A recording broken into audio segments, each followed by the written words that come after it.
सर्व विद्यार्थ्यांचं आणि पालकांचं या व्हिडिओमध्ये हार्दिक हार्दिक स्वागत. हा आपला पहिला व्हिडिओ आपण सुरू करतोय इयत्ता 9वी साठी आणि बरेच दिवसांच्या गॅप नंतर आज आपण अभ्यासाला सुरुवात करतोय. त्यामुळे नीट समजून घ्या काय काय शिकवलं जातं, काय समजवलं जातं. अत्यंत सोपा असा टॉपिक आहे. इयत्ता 8वी पर्यंत आपल्याला गणिताचं एकच पुस्तक होतं. In 8th standard we have only one book of mathematics. Okay, now we have 2 books, maths 1, maths 2. आता आपल्याला 2 पुस्तकांचा अभ्यास करायचा आहे, गणित भाग 1 आणि भाग 2. ओके, आपण हा व्हिडिओ सेमी इंग्लिश मीडियम आणि मराठी मीडियम यांच्यासाठी बनवतोय. त्यामुळे आपण सायमल्टेनियसली इंग्लिशमध्ये पण बोलू आणि मराठीमध्ये पण बोलणार आहोत. त्यामुळे मराठी मीडियमच्या विद्यार्थ्यांनाही काही प्रॉब्लेम होणार नाही आणि सेमी इंग्लिशला सुद्धा काही प्रॉब्लेम होणार नाही. Okay, so just pay attention, नीट लक्ष द्या. कळलं? फार साधं आणि सोपे गणित आहेत यामध्ये. Okay, so in maths 1 there are total 7 chapters. गणित भाग 1 मध्ये एकूण 7 प्रकरणं आहेत. बरोबर, त्यातलं पहिलं प्रकरण आपण घेतोय. प्रकरणाचं नाव आहे संच. So we are taking the first chapter and the name of the chapter is set. Okay, now what does it basically mean? Usually we say set of books. Okay, so what is that set? What does it mean? So set, can I say any collection as a set? That is my question. म्हणजे काय तर आपण संच कशाला म्हणतो? आपण बहुतेकदा आपण संच असं कुठे वापरतो? पुस्तकांचा मी संच घेतला, मी पुस्तकांचा संच मागवलाय, असं बहुतेकदा आपण बोलतो. अन्यथा आपण संच हा शब्द सहसा वापरत नाही. मग संच म्हणजे काय असतं? तर एक पुस्तक असेल तर त्याला आपण संच म्हणतो का? नाही. बरीच पुस्तकं एकत्र घेतो म्हणजे आपण त्यांचा समूह घेतो तेव्हा आपण त्याला संच असं म्हणतो. When we take collection of many books then we call it as a set. Okay, but only collection of books is not a set. फक्त बुक्सचं कलेक्शन केलं म्हणजे सेट होतं का? फक्त पुस्तकांचाच समूह केला म्हणजे त्याला संच म्हणतात का? तर मग कशाला संच म्हणतात हेच आपण पाहणार आहोत. अत्यंत सोपं प्रकरण आहे. ओके, काही उदाहरणं आपण पाहूया आणि त्यातून मी तुम्हाला विचारतो आणि मग बघूया की संच म्हणजे नेमकं काय. Okay, so let's see some examples and then we will decide what is definitely set is. Number 1, collection of flowers. If there are flowers and I said collect them, make a collection of flowers, is it possible or not? जर मी म्हणालो इथे काही फुलं आपण ठेवलेली आहेत म्हणजे गुलाब असेल, मोगरा असेल, झेंडू असेल, जास्वंद असेल, वेगवेगळी फुलं इथे असतील आणि मी म्हटलं की त्या फुलांचा समूह बनवा, तर बनवता येईल की नाही बनवता येणार? But obviously बनवता येईल. We can form collection of flowers very easily. If there are flowers given, we can form their collection. No? There will be no question in our mind whether to take this flower or not, that flower or not. असे काही question येणार का? हे फुल घेऊ की ते flower घेऊ की ते फ्लॉवर घेऊ? नाही. आपल्याला म्हटलंय फ्लॉवरचं कलेक्शन करा, आपण फ्लॉवर्सला कलेक्ट करू शकतो. कोणत्याही प्रकारचा आपण तिथे क्वेश्चन किंवा डाऊट घेणार नाही. फुलांचा समूह बनवा म्हटलं, आपण फुलं घेणार, फुलांचा समूह बनवणार. बरोबर, म्हणजे कलेक्शन ऑफ फ्लॉवर्स, फुलांचा समूह सहज बनवता येईल. त्यानंतर जर तुम्हाला सांगितलं इंग्रजी महिन्यांचा समूह मला बनवून द्या. Okay, write collection of Gregorian year or the English year. So you can answer easily. बरोबर, तुम्ही इझिली आन्सर करणार. इंग्लिश मंथ कोणते कोणते आहेत? जानेवारी,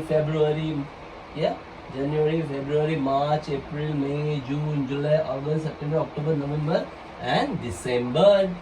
बरोबर, जर तुम्हाला म्हटलं इंग्रजी महिन्यांचा समूह बनवा तर सहज बनवणार ना तुम्ही.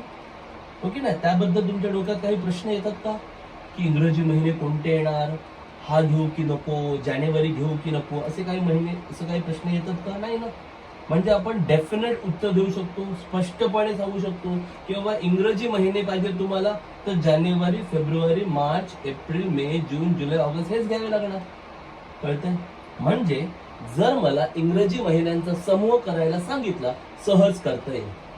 Okay, if I have to collect English months or months from a Gregorian year, easily I can collect them.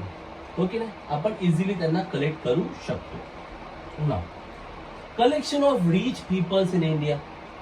भारतातल्या श्रीमंत लोकांचा समूह मी तुम्हाला बनवायला सांगितलं. ठीक आहे. आता मुळात श्रीमंत, rich, this is the quality, हा एक गुणधर्म आहे, बरोबर. आता यामध्ये काय होतं, ज्या वेळेला कसं ठरणार कोण श्रीमंत, how will you decide who is rich people, who is rich in India? Because when you go to beggar, भिकाऱ्याजवळ तुम्ही जेव्हा जाल, for beggar the person who lives in slum, slum म्हणजे झोपडी, म्हणजे भिकाऱ्यासाठी the person who live in slum, जो झोपडीमध्ये राहतो तो रिच असणार की नसणार? काय म्हणतोय कळतंय का? म्हणजे जर भिकारी आणि झोपडीतला माणूस यांच्यात जर तुम्ही तुलना केलात तर मग श्रीमंत कोण झाला? कोण?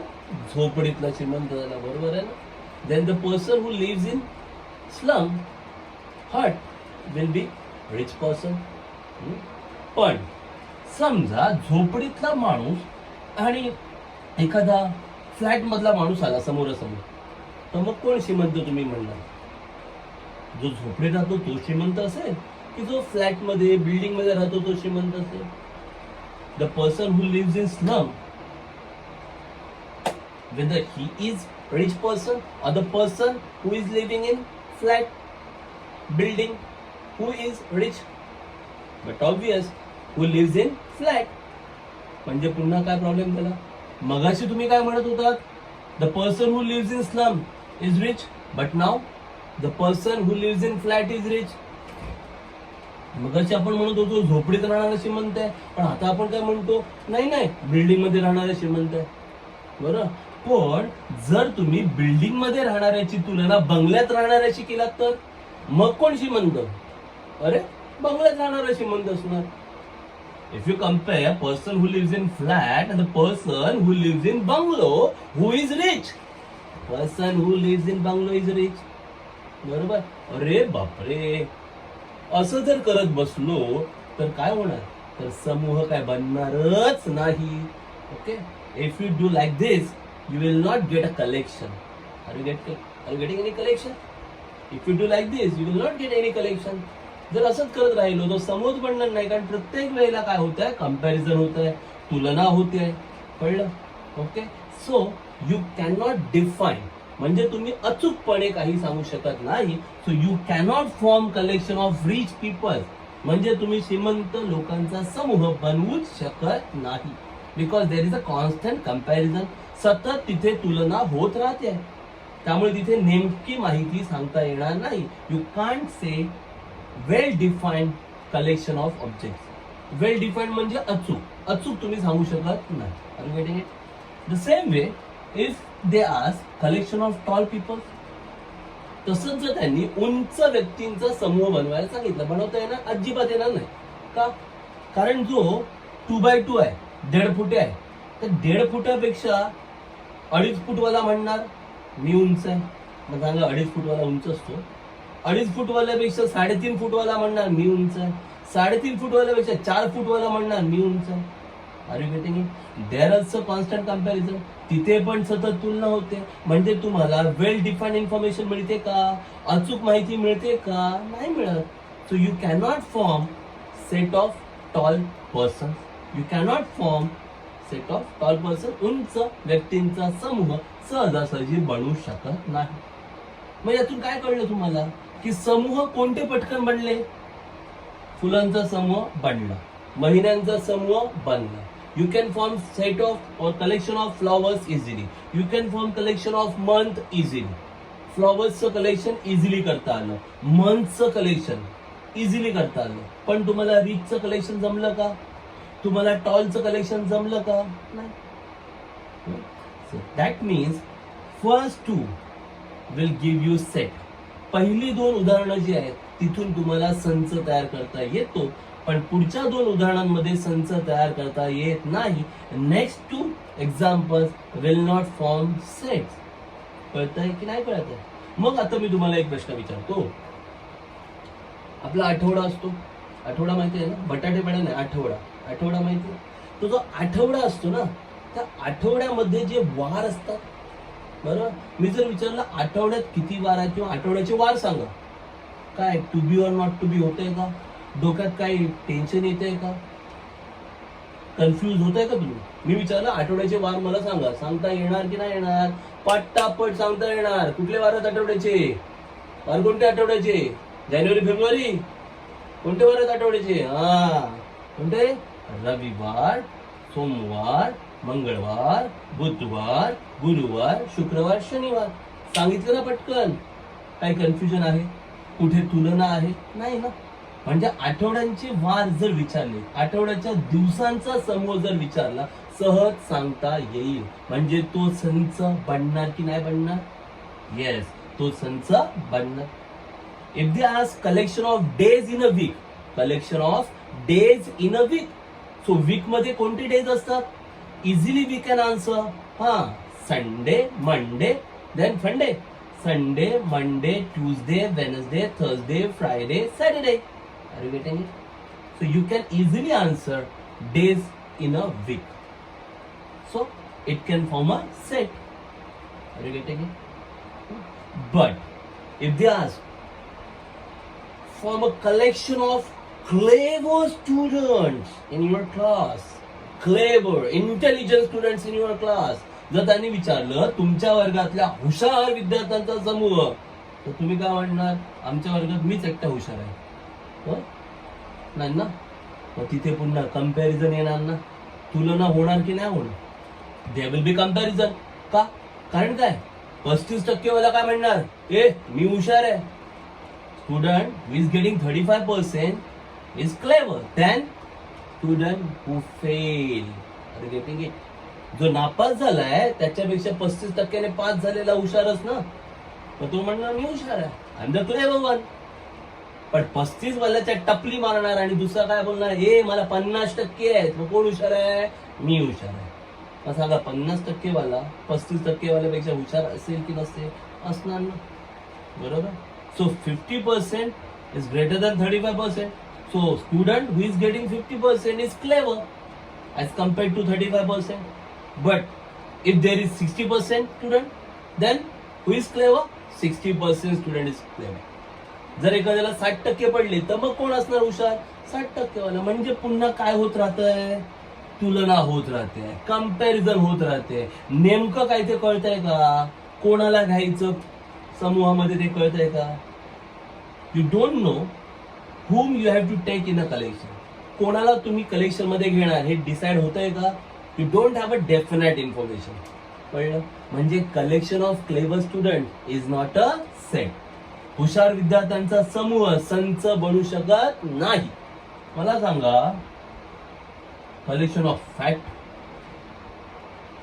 गले लठ्ठ माणसांचा समूह संच असेल का हो? नाही, तुमच्यात कोण लठ्ठ असेल तर राग म्हणू नका, पण लठ्ठ माणसांचा समूह संच होईल का? Collection of fat person, is it a set? नाही ना. कारण पुन्हा तेच आहे ना बाबा. बरोबर ना. झाड काय आहे? गुणधर्म आहे ना, प्रॉपर्टी आहे ना. पुन्हा तुलना होणार ना. Fat, there will be comparison ना. कंपॅरिझन होणार, हो की नाही? ज्याचं वजन 80 किलो आहे, बरोबर, त्याच्यापेक्षा 90 वाला फॅट होणार. ज्याचं 90 किलो आहे त्याच्यापेक्षा 100 किलो वाला जाड होणार. ज्याचं 100 किलो आहे त्याच्यापेक्षा 110 किलो वाला जाड होणार. म्हणजे नक्की जाड आहे कोण? नक्की फॅट आहे कोण? बरोबर. कॉन्स्टंट कंपॅरिझन होत राहणं, सतत तुलना होत राहणं. त्यामुळे अचूक माहिती काही मिळणार नाही. म्हणजे तुम्हाला कळतंय संच कशाला म्हणायचं आणि कशाला नाही म्हणायचं. जिथे तुम्हाला अचूक आणि नेमकी माहिती सांगता येईल, म्हणजे जिथे तुलना होणार नाही, तिथे तुम्ही संच बनवू शकता. कळलं? म्हणून म्हटलंय ज्या समूहातील घटक अचूक व नेमके सांगता येतात अशा समूहांना संच म्हणतात. कळलं? ही व्याख्या लिहायची आहे. ज्या समूहातील घटक अचूक व नेमके सांगता येतात त्या समूहांना संच म्हणतात. Set is a collection of well-defined objects. Well-defined means you can answer them definitely. There is no if and but. There is no comparison. तिथे कुठलंच कम्पॅरिझन नाहीये, तिथे कुठलंच डाऊट नाहीये की हा येणार की नाही येणार, असं काही डाऊट नाहीये, कोणतं कम्पॅरिझन नाहीये. त्याला म्हणतात well define object. So collection of well define object is called as set. Are you getting it? Set clear आहे तुमच्या डोक्यात? आता कळलं सेट म्हणजे काय, संच म्हणजे काय कळलं तुम्हाला नक्की? Okay, so let's proceed. Methods of writing set. संच लिहिण्याच्या पद्धती काय आहेत? What are the methods of writing set? There are two methods. One is listing or roster method, मराठीत त्याला यादी पद्धत असं म्हणतात. दुसरी आहे rule or set builder method, मराठीत त्याला गुणधर्म पद्धत असं म्हणतात. So these are the two methods of writing set. आता ह्या पद्धती नेमक्या कशा आहेत हे आपण आता डिस्कस करू. Let discuss methods of writing sets. Pretty easy methods are those. एकदम सोप्या पद्धती आहेत. संच लिहिण्याच्या पद्धती असं त्यांना म्हणतात. फार सोप्या आहेत. ठीक आहे, चला तर मग सुरू करू संच लिहिण्याची पद्धत. Okay, first one, listing or roster method. त्याला आपण म्हटलंय यादी पद्धत. यादी पद्धत ही पद्धत आहे ना, खर तर तुमच्या घरातलं एक माणूस आहे, तुमच्या घरात एक व्यक्ती आहे ज्याला ही पद्धत अत्यंत चांगल्या प्रकारे येते. There is one person in your house, in your home, who knows this method better than me. Do you know who is that person? माहितीये कोण आहे ती व्यक्ती? कोणाला माहितीये ती व्यक्ती कोण आहे? नाही माहिती? जरा विचार करा, जस्ट थिंक अबाउट इट. बरं, मी तुम्हाला हिंट देतो. एक हिंट देतो, बघूया तुम्हाला, क्लू देतो तुम्हाला. काय असतं, आपल्या घरामध्ये ना ठरलेली माणसं आहेत. म्हणजे फॉर एक्झाम्पल माझ्या घरामध्ये 4 माणसं आहेत. तर जानेवारी महिन्यामध्ये 4 माणसं आहेत माझ्या घरात. फेब्रुवारीमध्ये पण 4च असणार, कारण कोण मरणार नाही आणि कोण नवीन जन्म घेणार नाही. तर माझ्या घरात मला माहिती आहे की जानेवारी 4 माणसं आहेत, फेब्रुवारीमध्ये 4 माणसं आहेत, कोण पाहुणे येणार नाहीयेत किंवा माझ्या घरातलं कोण बाहेर पण जाणार नाही. मार्चमध्ये 4 माणसं आहेत, हे माझ्या घरात माहिती आहे की माझ्या घरात 4 माणसं आहेत. मग आता 4 माणसांना एक व्यक्ती आहे माझ्या घरात ज्याला माहिती असतं की किती तांदूळ लागणार, किती गहू लागणार. हा, there is one person in our house who knows, त्याला माहिती आहे how many kilos of rice, how many kilos of wheat, dal are required, means grocery items are required. बरोबर? मग तशीच एक व्यक्ती तुमच्या पण घरात आहे ना, जिला माहिती आहे की तुमच्या घरात दर महिन्याला किती किलो तांदूळ लागतात, किती किलो गहू लागतात, किती किलो डाळ, साखर, चहा पावडर लागते. कोण आहे ती व्यक्ती? येस, युअर मदर, तुमची आई. बरोबर? तुमच्या आईला ते चांगलं माहिती आहे की आपल्या घरात दर महिन्याला किती किराणा सामान लागतं. Your mother knows it better that how much grocery your house required. Okay, मग मला सांगा, आता ती पद्धत थोडीशी गेली आहे. काय होतं पूर्वी, when there were no malls, जेव्हा मॉल पद्धत नव्हती, मॉल नव्हते, डीमार्ट नव्हतं, बिग बाजार नव्हतं, त्यावेळेला आपण कोणाकडून आणायचो किराणा सामान? ग्रोसरी कुठून आणायचो आपण? बरोबर, वाण्याकडून आणायचो ना, है ना. ग्रोसरी शॉप ओनर असायचा आपल्या एरियामध्ये, त्या वाण्याकडून आपण आणायचो. तो जो वाणी होता ना, ग्रोसरी शॉप ओनर, त्याच्याकडे एक डायरी असायची प्रत्येकाची. म्हणजे फॉर एक्झाम्पल हे सावंत आहेत, मग सावंतांची डायरी. बरोबर? मग सावंतांना, आता मला माहिती आहे की माझ्या घरात ह्या महिन्यामध्ये एवढं एवढं सामान लागणार आहे, तर त्या डायरीमध्ये सगळं लिहिलेलं असायचं. बरोबर? आता जेव्हा आई तुम्हाला काही वस्तू आणायला दुकानात पाठवते, ओके, त्यावेळेला आई तुमच्याकडे त्या वस्तूंची काय देते? बरोबर आहे, काय देते? यादी देते. वेन युअर मदर सेज, जेव्हा तुमची मॉम तुम्हाला सांगते go and get all this things from grocery shop, तेव्हा ती त्या सगळ्या आयटम्सची काय देते? लिस्ट देते. बरोबर? मग ती लिस्ट देताना आई कसं लिहिते? लिस्ट देताना राईस, व्हीट, ओके, दाल, ओके की नाही, शुगर, बरोबर आहे की नाही. हे असं कर्ली ब्रॅकेट वगैरे करत नाही, पण आई लिहिताना असं लिहिते की नाही, राईस कॉमा व्हीट कॉमा दाल कॉमा शुगर. म्हणजे आई लिहिते की नाही, तांदूळ, गहू, ओके नाही, डाळ, साखर, अशी ती लिस्ट असते. बरोबर. आता आई उभी लिहून देत असेल तर कॉमा येत नाही, पण जर आडवं लिहून दिलं तर काय येणार मध्ये, स्वल्पविराम येणार की नाही येणार, कॉमा येणार की नाही येणार, येणार ना. ओके, बरोबर. कधी असं होतं का हो की तांदूळ, गहू, डाळ, साखर नंतर पुन्हा तांदूळ लिहिले आईने, असं होतं? कधीच होत नाही. कभी ऐसा होता है, rice, wheat, dal, sugar and then again rice? No. म्हणजेच काय, लिस्ट मध्ये एक आयटम एकदाच लिहिला जातो. In listing method one element is written only once and all elements are separated by comma. म्हणजे यादी पद्धतीमध्ये एक घटक एकदाच लिहिला जातो, तो पुन्हा पुन्हा लिहिला जात नाही आणि सगळ्या घटकांमध्ये स्वल्पविरामाने ते घटक वेगवेगळे केले जातात. या पद्धतीला म्हणतात लिस्टिंग और रोस्टर मेथड. याला म्हणतात यादी पद्धत. कळतंय? म्हणजे यादी पद्धतीमध्ये काय असतं, सगळे घटक लिहायचे, सगळे लिहायचे आणि त्यांच्यामध्ये काय लिहायचा, स्वल्पविराम, कुठलाही घटक पुन्हा पुन्हा लिहायचा नाही. Okay, that is called as listing or roster method, यादी पद्धत. ओके, सो याची मी डेफिनेशन तुम्हाला देतोय. ही डेफिनेशन मी ओरली देतोय. So listen carefully and you have to write in your notebook. आता मी याचं व्याख्या तुम्हाला सांगतोय, ती मी तोंडी सांगतोय, तुम्ही नीट ऐकायची आहे. कळलं का? आणि तुमच्या वह्यांमध्ये तुम्हाला सेपरेट नोटबुक बनवायचे आहे. You have to form separate notebooks which you have to use afterwards. नंतर तुम्हाला त्या उपयोगात आणायचे आहेत. त्यामुळे नीट नेटके आणि चांगल्या वह्या बनवा, फेअर नोटबुक बनवा. कळलं?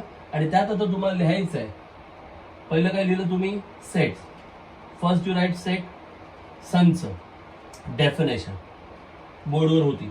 नंतर मेथड्स ऑफ रायटिंग सेट, संच लिहिण्याच्या पद्धती.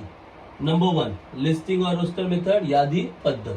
आता याची डेफिनेशन काय असते, यादी पद्धत, याची व्याख्या write down. Okay, so listing method, जर मी पटापट सांगत असेल तर तुम्ही व्हिडिओ स्टॉप करून पण ते लिहू शकता. Okay, in this method all elements are written. In this method all elements are written. Written are, WRI, TTEN. In this method all elements are written and separated by comma. All elements are written and separated by comma. All elements are written and separated by comma. Okay, next line, no element is repeated. No element is repeated. Okay, that's all for listing or roster method. Next, Marathi वाल्यांसाठी यादी पद्धत. Okay, start. या पद्धतीमध्ये सर्व घटक, या पद्धतीमध्ये सर्व घटक लिहिले जातात. या पद्धतीमध्ये सर्व घटक लिहिले जातात. ते स्वल्प विरामाने वेगळे होतात. ते स्वल्प विरामाने वेगळे होतात. स्वल्प विरामाने, ते स्वल्प विरामाने वेगळे होतात व रिपीट होत नाहीत. ते स्वल्प विरामाने वेगळे होतात व रिपीट होत नाहीत. ते स्वल्प विरामाने वेगळे होतात व रिपीट म्हणजे कळलं, पुन्हा पुन्हा हो घेतले जात नाही. क्लिअर? पहिली व्याख्या काय व्याख्या होती, यादी पद्धतीमध्ये काय सगळे घटक लिहिले जातात. ते स्वल्प विरामाने वेगळे होतात व रिपीट होत नाहीत. रिपीट होत नाहीत. Clear?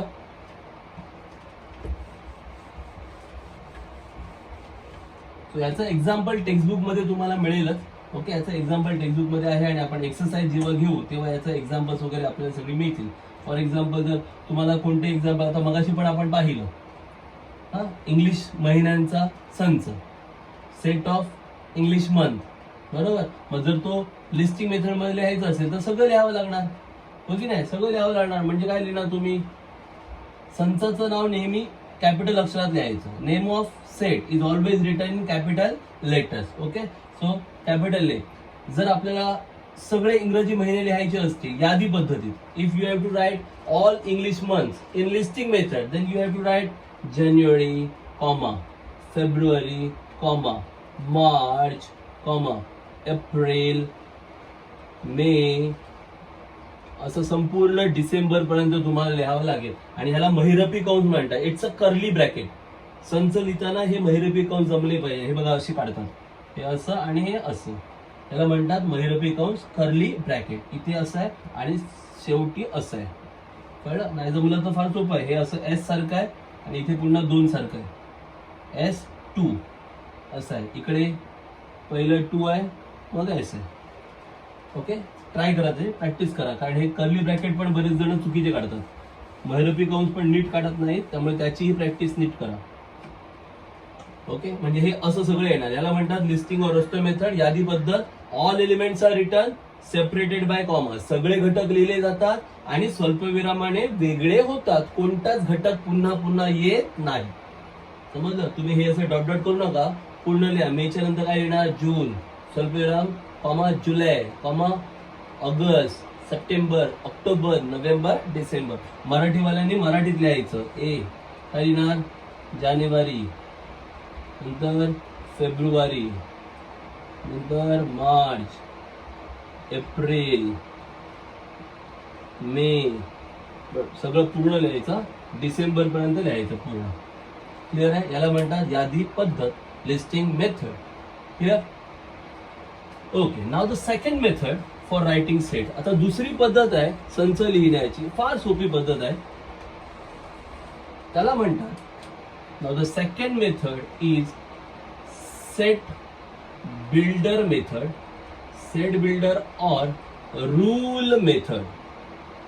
Set builder method or rule method, मराठीत त्याला गुणधर्म पद्धत असं म्हणतात. गुणधर्म पद्धत. Set builder or rule method, गुणधर्म पद्धत. काय आहे ही पद्धत? फार साधी सोपी पद्धत आहे. In this method elements are not written. इथे एलिमेंट्स नाही लिहित, मग काय लिहितात? कॉमन प्रॉपर्टी लिहितात, त्यांची कॉमन प्रॉपर्टी. ओके, गुणधर्म पद्धतीत घटक लिहत नाही, तर त्या सगळ्या घटकांमध्ये काय कॉमन आहे, काय गुणधर्म आहे त्यांचा, तो गुणधर्म लिहिला जातो. फॉर एक्झाम्पल, मगाचंच उदाहरण, just now we have written an example of English month. Okay, मग त्या सगळ्यांमध्ये काय कॉमन आहे, तर ते काय आहेत? इंग्लिश मंथ आहेत. They are month of a English year. That's the common property. म्हणजे ते सगळे इंग्रजी वर्षाचे महिने आहेत. म्हणजे त्यांच्यात एक समान गुणधर्म काय आहे की जे जानेवारी म्हणा, फेब्रुवारी, मार्च यांच्यामध्ये काय कॉमन आहे, तर ते सगळे काय आहेत? इंग्रजी वर्षाचे महिने आहेत. मग हे लिहायचं कसं? फार सोपं आहे बघा. ए बरोबर, आता याला एक पद्धत आहे. एक्स उभी रेषा एक्स, एक्स ऑब्लिक एक्स, किंवा असं कोलन, विसर्ग असे येतात. 2 डॉट पण देतात किंवा असे देतात. याचा अर्थ असतो सच दॅट. अशा प्रकारे मग कसं म्हणायचं? A is set of all X. याचं कसं रिडिंग आहे तुम्हाला सांगतो.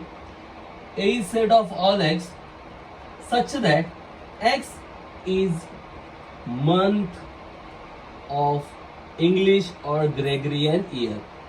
English year.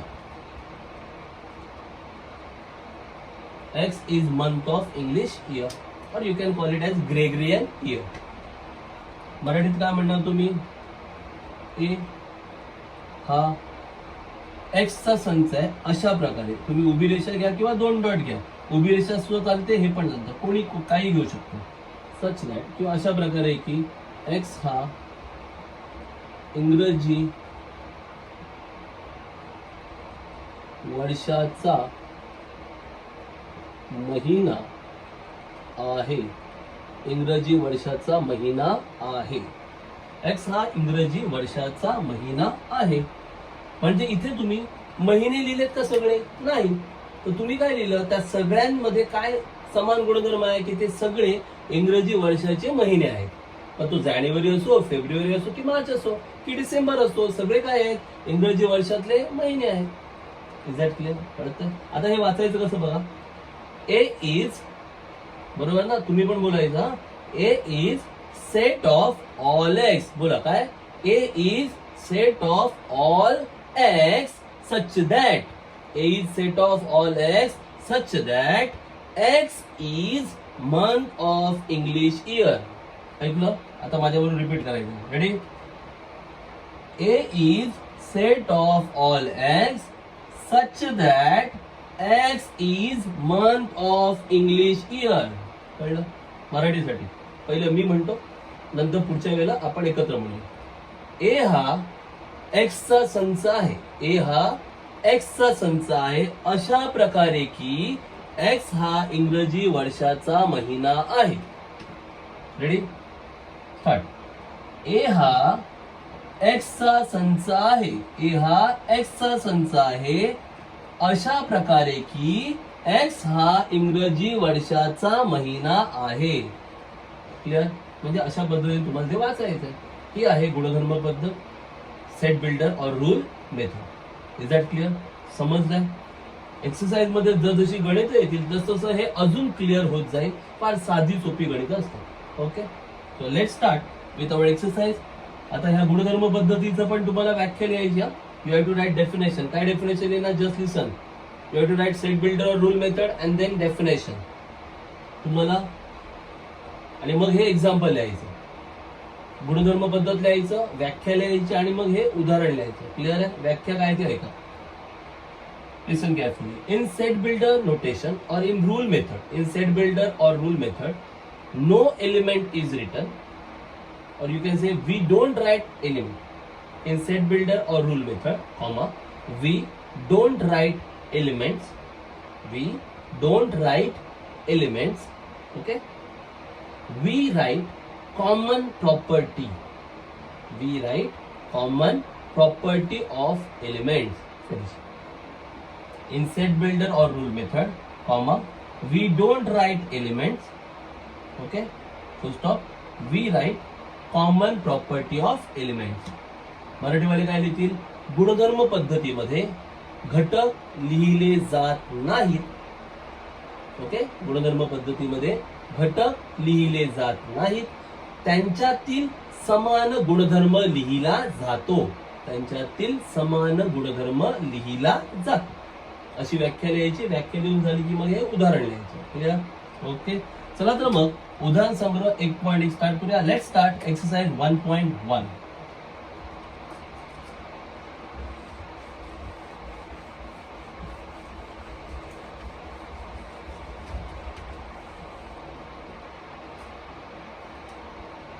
Right the following sets in roster form असं म्हटलंय त्यांनी. गुणधर्म रोस्टर फॉर्म मध्ये लिहायचे, लिस्टिंग मेथड मध्ये लिहायचे. आपल्याला यादी पद्धतीमध्ये हे संच लिहायचे. फार सोपं गणित दिलेलं आहे. Write the following sets in roster form. आणि युनिट टेस्ट घटक चाचणीसाठी हे प्रकरण असतं. साधी सोपे 20 marks exam. For 20 marks exam this chapter they ask. या परीक्षेत 20 मार्कांच्या परीक्षेला हे प्रकरण असतं. त्यामुळे साधी सोपी गणित असतात. ओके, त्यामुळे एक्सरसाइजची गणितं परफेक्ट करा. ओके, उदाहरण संग्रहातली गणितं जमली तुम्हाला मार्क्स मिळाले. Write the following sets in roster form. यादी पद्धतीमध्ये लिहायचे. रोस्टर फॉर्म यादी पद्धत. Okay, listing method. Number 1 exercise 1.1. Textbook सगळ्यांकडे असायला पाहिजे. ओके, अदरवाईज आपण मी ते PDF पाठवले ग्रुपवर. त्या PDF मध्ये पण तुम्हाला क्वेश्चन दिसतील. So write down question and then answer. प्रश्न लिहा आणि मग उत्तर. त्या PDF मध्ये प्रश्न असतील ना. त्यामुळे पुस्तक घ्या. नवीन पुस्तक घ्यायची गरज नाही, कारण सिलेबस चेंज झालेला नाहीये. त्यामुळे तुम्ही सेकंड हँड बुक्स पण यूज करू शकता. Write the sets in roster form. यादी पद्धतीत लिहायचे. पहिला प्रश्न आहे set of even natural numbers. Set of even natural numbers सम नैसर्गिक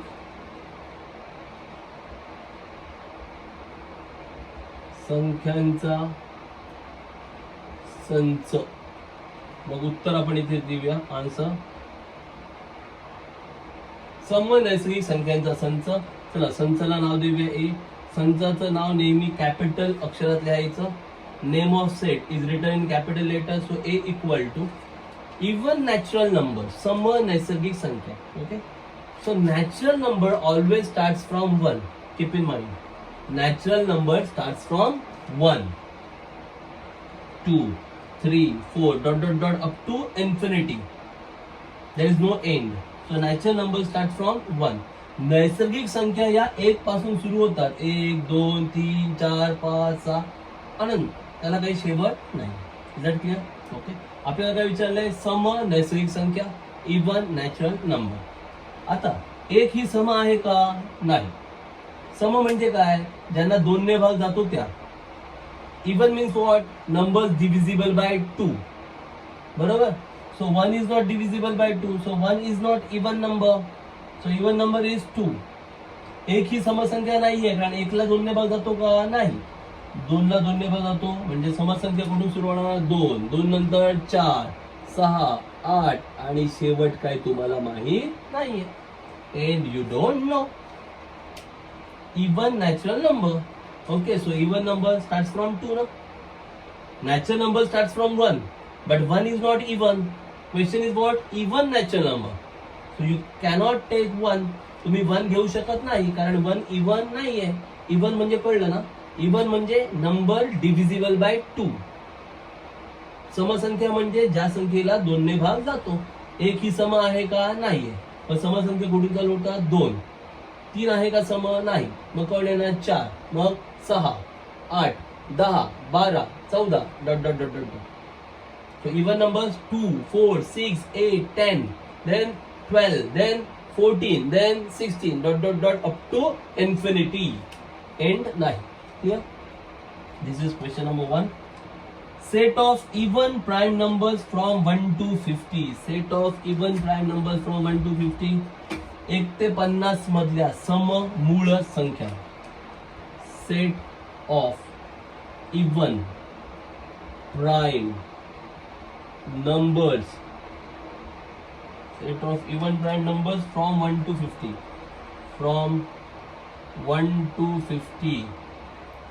1 ते 50 मधील सम मूळ संख्या, संख्यांचा संच. उत्तर लिहूया आपण. नाव देऊया बी. 1 ते 50 मधल्या सममूळ संख्या. Even prime numbers from 1 to 50. Now prime numbers means what? मूळ संख्या म्हणजे काय? Prime number is a number which is divisible by itself only. Number which is divisible by itself is called as prime number. म्हणजे काय? 2 is divisible bye 2. 2 ला 2 नेच divide करू शकतो आणि कोणत्या नंबरने डिवाइड होत नाही 2. So 2 is a prime number. So first prime number is 2. 1 is not a prime number. Remember, 1 is not a prime number. So 2 is the first prime number. So 2, you can write 2. And also you want even, na? So 2. After that, 3. 3 is divisible by 3 only. 3 ला 3 नेच divide होतं. बाकी कशाने divide होत नाही म्हणजे 3 पण prime number आहे. पण त्यांनी काय म्हटलंय? Set of even prime number. म्हणजे 3 प्राइम आहे पण तो इवन आहे का? नाहीये. इवन आता कळलं ना? इवन इवन म्हणजे कळलं ना? ज्याला 2 ने डिवाइड होतो तो इवन. म्हणजे 3 इवन नाहीये. प्राइम आहे पण तो इवन नाहीये म्हणजे 3 लिहिता येणार नाही. You cannot write 3. कळलं की नाही कळलं?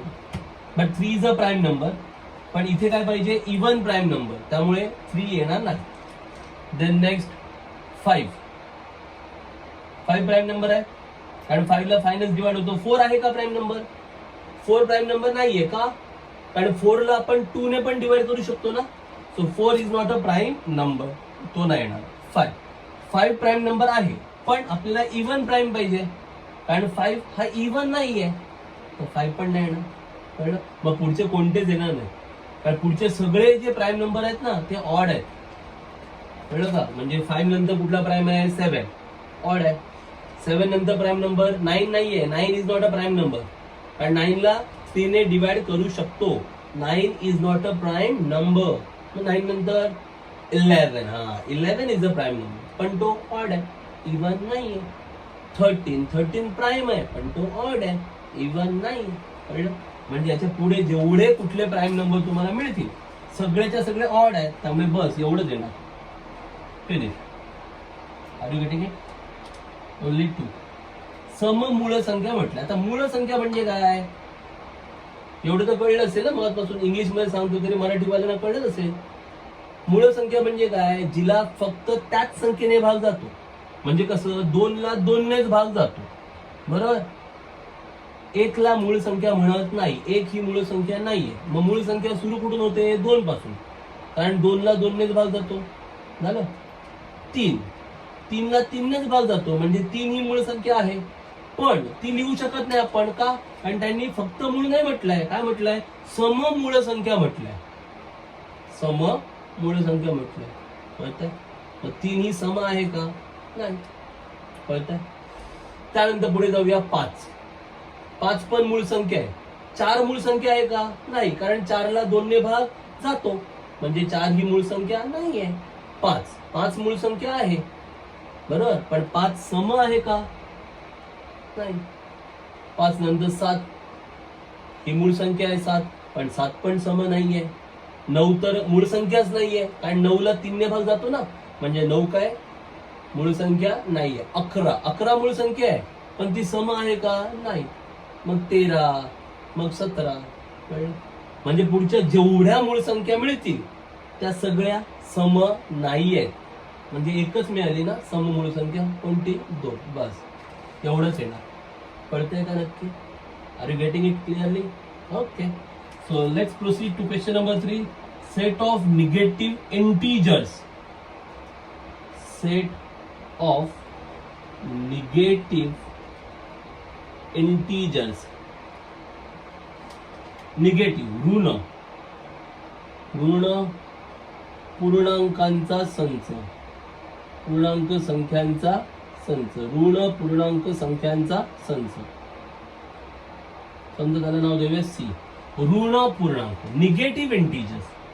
पूर्णांक म्हणजे 1 2 3 4 5 याला म्हणतात पूर्णांक. 1 2 3 4 5 हे काय आहे, पूर्णांक. 1 2 3 4 5 are integers. But they want negative, पण त्यांना ऋण हवेत. 1 2 3 4 नाही म्हणायचं, काय म्हणायचं, -1 -2 -3 हो ना. ऋण 1 ऋण 2 ऋण 3 ऋण 4 ऋण 5 ऋण 6. शेवट माहीत नाही. Are you getting it? Negative integer they want ना. So you cannot take 1 2 3 4. You have to take -1 -2 -3 -4 -5 -6. Are you getting it? And you don't know. So you can write ... -4 -3 -2 -1. These are the negative integers. हे असं लिहा किंवा हे असं लिहिलं तरी चालू शकता. म्हणजे तुम्हाला पाहिजे तर असंही लिहू शकता तुम्ही. -1 -2 -3 -4. कळलं का? ऑर्डर कशी ठेवली तरी चालते. You can write this way or you can write this way. दोघांपैकी कसंही लिहिलं तरी चालतं. ऋण पूर्णांक संख्या. 0 येणार नाही, लक्षात ठेवा. कळलं? कारण 0 धन पण नाही आणि ऋण पण नाही. You cannot take 0 because 0 is neither negative nor positive. You cannot take 0. So these are the negative integers. हे आहेत ऋण पूर्णांक. क्लिअर? समजतंय? पुढे आहे 7 बेसिक साऊंड्स ऑफ सरगम. 7 बेसिक साऊंड्स ऑफ सरगम म्हणजे सप्तसुरातील सूर किंवा राग. सप्तसूर माहिती आहेत ना, 7 सूर असतात. ते 7 सूर विचारले तुम्हाला. मला वाटतं ते तुम्हाला जमेल. कुठले कुठले सूर आहेत? सा, रे, ग, म, प, है ना. कुठले 7 सूर? सा, रे, ग, म, प, ध, नी. These are the 7 सूर. कळलं? 7 साऊंड्स ऑफ सरगम. कळलं का? सरगम मधील 7 सूर. कुठले 7 सूर आहेत? सा, रे, ग, म, प, ध, नी. पुन्हा सा म्हणू नका, कारण ते रिपीट होत असतं म्हणून सा येतं. कळलं? सा, रे, ग, म, प, ध, नी. These are the 7 सूर. हे 7 सूर आहेत. लिहिता येईल तुम्हाला. प्रश्न क्रमांक 4 तुम्हाला करायचा आहे. Question number 4 you have to do on your own. Okay. So in today's lecture we have covered what is basically set, what is the definition of set, what are the methods of writing set, and from exercise 1.1 we have solved question number 1. आज आपण काय बघितलं की संच म्हणजे काय, संच लिहायच्या पद्धती कशा आहेत, संच कसा लिहिला जातो, संच लिहिण्याच्या पद्धती कोणत्या आहेत, कशाला संच म्हणायचं, कशाला संच म्हणायचं नाही, बरोबर. त्यानंतर आपण पाहिलं उदाहरण संग्रह 1.1 मधला प्रश्न क्रमांक 1. उर्वरित भाग यातला आपण नेक्स्ट व्हिडिओमध्ये पाहणार आहोत. कळलं? तर हा व्हिडिओ नीट पाहायचा, नीट स्टडी करायचा आणि त्यातली एकूण एक गणितं सोडवायची आणि सांगितल्याप्रमाणे व्याख्या पण लिहायच्या. संचाची व्याख्या हवी आहे मला. त्यानंतर तुम्हाला लिहावी लागणार आहे संचाची व्याख्या, बरोबर, त्याची उदाहरणं आपण दिली होती. त्यानंतर संच लिहिण्याच्या पद्धती, त्या संच लिहिण्याच्या ज्या पद्धती आहे त्या पद्धतींची व्याख्या आहे आणि मग त्याचं एक उदाहरण. पण त्यानंतर उदाहरण संग्रह 1.1. Okay, so you have to write definition of set, then you have to write example of set, then you have to write methods of writing sets, definition, example, and then exercise 1.1 question number 1, 1, 2, 3. I have solved 3 and 4 you have to solve. Question number 4 from this. Question 1 मधला 4th आहे, प्रश्न पहिल्यातला 4था आहे. आता सांगितलं ना 7 सूर, 7 सूर. Okay, 7 sounds of sarga that you have to write. Okay, so complete that. Take a photo and post to our group. कळलं का? ते करायचं, त्याचे फोटो काढायचे आणि आपला जो ग्रुप आहे व्हॉट्सअप ग्रुप, त्या ग्रुपला ते फोटो पाठवायचे. क्लिअर आहे? Once again thanks for watching video पाहत राहा आणि नुसतं पाहूच नका, तर पाहता पाहता ती सोडवून घ्या, ती समजून घ्या. क्लिअर करा. Is that clear? Once again thanks for watching video.